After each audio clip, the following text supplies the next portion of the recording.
Tapos James, nagmahal karon ang paliton mo. Labi na presyo sa isda o isdang tuna. Kay kung makapalit ka, kaniadto kapuso son o kapuso James sa panga, makapalit ka o 230 to 50. Karon 350 ang kilo. Gabi kapuso James kapuso son na tanata sa ato ang mga kapuso nga mga tuna vendors dire sa merkado. Ang ilahang kinilaw karang kilaw nga kuana naka-slice na gudaan kapuso son. Kanya naka-display lang sila mga lamisa. Ang baligya nila 300 ang kilo. Kung itandi nimo kaniadto kapuso son, makapalit ra ka na og 250 to 200 pesos kada kilo. Sa rason, mahal ang tuna sa Jensen Fish Port. Tugod nga nagamahal na ang presyo sa mga gasolina, nagmahal ang mga presyo sa mga baligya diri sa merkado kapuso son. Gawas dili lang kay tuna, pati ang gulay. Mahal ang ilahang display karon sa ilahang mga pwesto. So sa Jun, excuse me Jun, ato sang balikan tong tuna. Ang presyo sa tuna kay dagang kay ganahan anang tuna Jun, lami kay na Jun, labi nagsukaan, butangag tuyo. So ako lang sublion, pilay presyo atong kuan ang comparison Jun adtong nangaging mga adlaw og karon. Nagmahal dako ang pagtsaka mga nasa 30 to 50 pesos kapuso James. Okay, so kaya sige daw. Ang buntot karang iko sa kapuso James na pangsabaw. 280 ang kilo karon sa pwesto sa mga gabaligya tuna. 180 naman na kapuso James kanaya to. Ang utana ta. So nagmahal siya.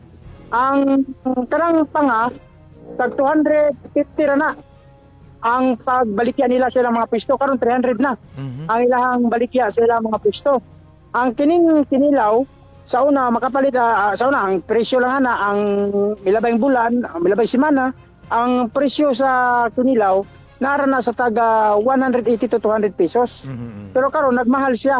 Naana sa taga 300 pesos ang kada kilo. Gawa sa tuna, pati ang mga panindang baligya isda, klase-klase sa isda, labi na ang bangos. Nagmahal po kapuso James.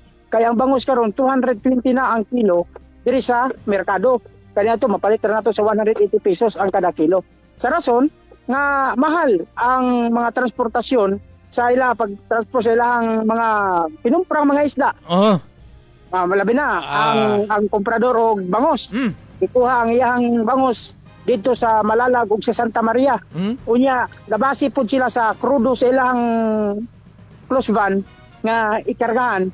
Sumoy nung dan nga magpamahal pud sila sa ilang mga panindang bangos. Ina na po si James na pag yes. Di na lang sa ta magbangos o magtuna ani Jun. Pero digid malikayan kapuso James kay magbalbakwa na lang ko. Mahal na po ng baka. Pero bitaw taon-taon niya og balbak ka kapuso James. Napoy naatay comparison na. Itandi nimo milabay semana ang ilahang kadaghanon sa ilang gihiwa nga karne o karon. Nagya po. Ano? Sa to pa, apektado po gira ang balbak. Apektado gira ka po sa James, hindi na mawala. Nganuan, unsay nahitabo di ay sige daw. Unsay nahitabo di ay kay ang size ang gingdak-on sa unod sa balbaki or sa balbakwa ron.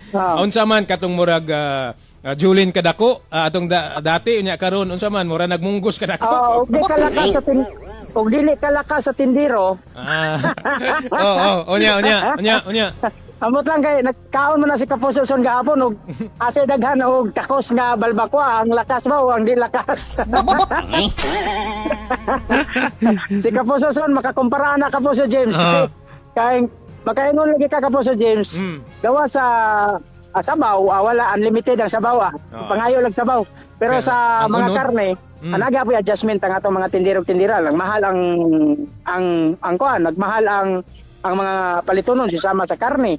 Gasol pa nimo mga anak daghan mga pagbiyahe pa nimo pamasahe pa nimo nagi kausaban Kapuso James sa karon nga panahon kay tungod naapektuhan ba ta sa giyera sa Middle East o tungod lang sa pagmahal gihapon sa mga palitonon labi na ang mga negosyante nga kinahanglan pod og